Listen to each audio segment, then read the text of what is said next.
Imagine you've just built a time machine. You step inside, close your eyes, and when you open them, you're standing in medieval Europe.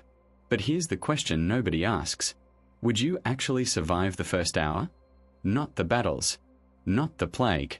The first hour. Because medieval Europe isn't just dangerous. It's backwards in ways you cannot guess. The food wants to kill you. The water is poison. And your modern soap. That alone could get you burned at the stake. So before you punch those time coordinates, take 60 seconds. Hit like and subscribe to Little Historical. And let me ask you one more thing. What's the first mistake every time traveler makes? Stick around. You're about to find out. You step out of the time machine, and the first thing you notice is the smell. Not the mud, not the smoke, not even the animals. It's the people. They smell like earth and sweat and something older than soap. And then you realize, you don't. You smell like flowers. Like mountain breeze. Like a future they cannot imagine. And that, right there, is your first and most dangerous mistake. Because in medieval Europe, cleanliness is not next to godliness. It's next to sorcery. The moment a peasant catches a whiff of your lavender shampoo, his eyes will narrow. Not with disgust, but with fear. He will whisper to his neighbor. And within the hour, you will be dragged before the village priest, accused of unnatural arts. How else could you smell like a garden when everyone around you has forgotten what a bath even is? The truth is, bathing in the Middle Ages was suspicious. The church taught that hot water opened your pores to sin and sickness. Public bathhouses, once common, were shut down for being dens of lust and infection. Most people never washed their bodies. They changed their linen shirts and called it hygiene. The rich covered their rot with perfume, gallons of rose oil and musk that mixed with unwashed skin into something almost intoxicating, almost unbearable. And the poor simply accepted that human odor was the scent of survival. So when you appear, fresh and fragrant, you are not impressive. You are terrifying. They will wonder what kind of creature walks among them. A demon. A fairy. A spy from a rival kingdom who bathes like a Roman decadent. None of those answers ends well for you. You have only one choice. You must get filthy. Deliberately. Roll in the hay where the pigs have slept. Rub ash into your hair. Let the smoke from the cooking fire cling to your wool like a second skin. You want to smell like someone who has never known a hot shower, someone who has accepted that life is mud and labor and the quiet dignity of not being noticed. Because the moment you smell ordinary, the moment you blend into that cloud of wood smoke and sweat, you become invisible. And invisibility, in medieval Europe, is the only real safety. So take a deep breath, through your mouth, not your nose, and prepare to let go of everything your mother taught you about being clean. Because the next rule is about thirst. And the water here has secrets you do not want to drink.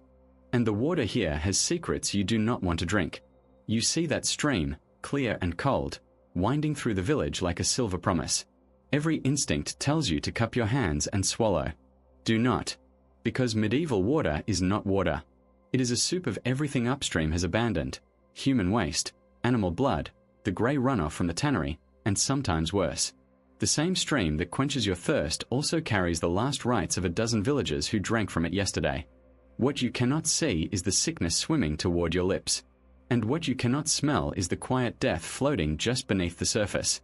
The locals know this. They have learned through centuries of loss. That is why they do not drink water. They drink ale.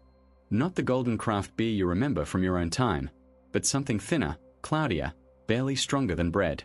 Small beer, they call it. 2 or 3% alcohol at most. Just enough to kill the bacteria. Just enough to make the day bearable. And everyone drinks it. Men, women, children, even the priest after Mass. A toddler clutching a wooden cup is not a scandal.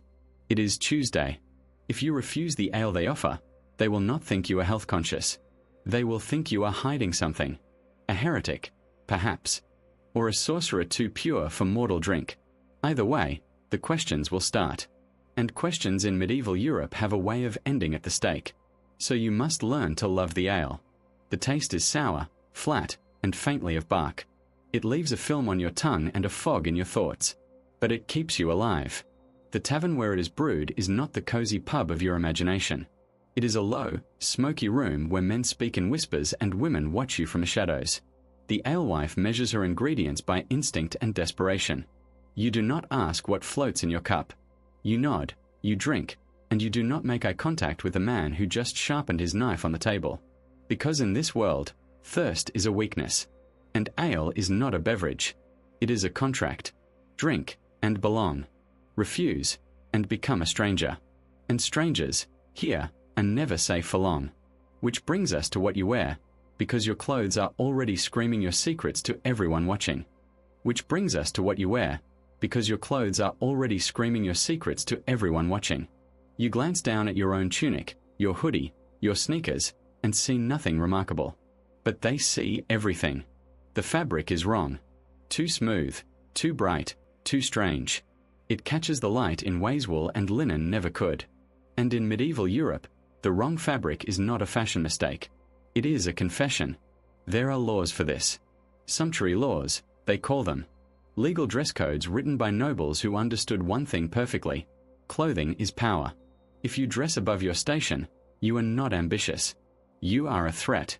A peasant in a red cloak could be fined, flogged, or worse. A merchant caught wearing silk might lose his goods and his freedom. Even the shape of your shoes can betray you. Those long, pointed toes that noblemen tie to their knees? Illegal for anyone beneath a baron. Your sneakers, with their strange curves and unknown materials, would mark you as something outside the natural order. A demon, perhaps. Or a spy from a kingdom no one has ever heard of. And here is the secret they do not tell you in history books. The sumptuary laws were never just about controlling the poor. They were about controlling desire. Because when a peasant woman saw a noble lady's fur-lined gown, something stirred in her chest. Not envy, exactly. Hunger. A quiet, dangerous wish to be seen as more than mud and labor. The church and the crown knew that hunger. They feared it. So they made it illegal to satisfy. You cannot wear that belt, that brooch, that shade of blue. Not because it harms anyone, but because it reminds everyone what they cannot have. And forbidden things, as you know, are always the most tempting. So you must dress like a ghost. Brown wool, undyed linen, a hood that hides your face. No buttons. Buttons are suspiciously fancy. No jewelry, not even a ring. You want to look like someone who has never owned anything worth stealing. Someone whose absence would go unnoticed. Because in medieval Europe, the second most dangerous thing after smelling clean is looking rich. Blend into the grey crowd. Let your clothes whisper nothing. And when the priest eyes your tunic, you will simply bow your head and offer the only word that has ever saved a stranger in a strange land. Nescio. I do not know. Nescio. I do not know. Two simple syllables that will protect you more than any sword or shield. Because in medieval Europe, knowledge is not power. Knowledge is suspicion. The moment you answer a question with certainty, you have drawn a line around yourself. And everyone will stare at that line, wondering why you are so sure, what dark source gave you such confidence. The monks who study theology have spent decades memorizing arguments they are still afraid to speak aloud. The scholars who copy Aristotle by candlelight do so in whispers, knowing that one wrong sentence could be called heresy. And here you are, a stranger with strange clothes and a strange smell, acting as if you understand the world. They will not admire your intelligence. They will fear it. So you must learn to say nescio like a prayer. What do you think happens after death? Nescio. Why did the crops fail this year? Nescio. Is that woman a witch or merely unlucky? Nescio. Each time you speak those words, you become smaller, grayer, less interesting. And less interesting, in the Middle Ages, is exactly what you want to be. The people who burned at the stake were not the quiet ones. They were the ones who could not stop explaining. The ones who had opinions about the Trinity, about the nature of sin, about whether the bread and wine truly become flesh and blood. Those debates were not intellectual exercises. They were death sentences waiting to be signed.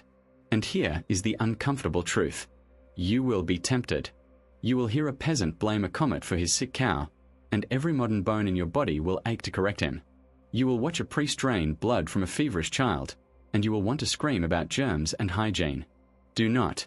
That urge to be right, to be understood, to prove you are smarter than these superstitious souls, that is the whisper of your own ego.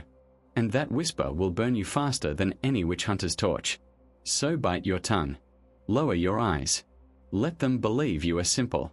Let them forget you are even there. because the only thing more dangerous than a stranger who knows nothing is a stranger who knows too much. And you, my time-traveling friend, know far too much, which is why your safest word will always be the one that sounds like surrender. Nescio. I do not know. Now, about those sounds in the distance, the bells that own every hour of every day, you had better learn to listen.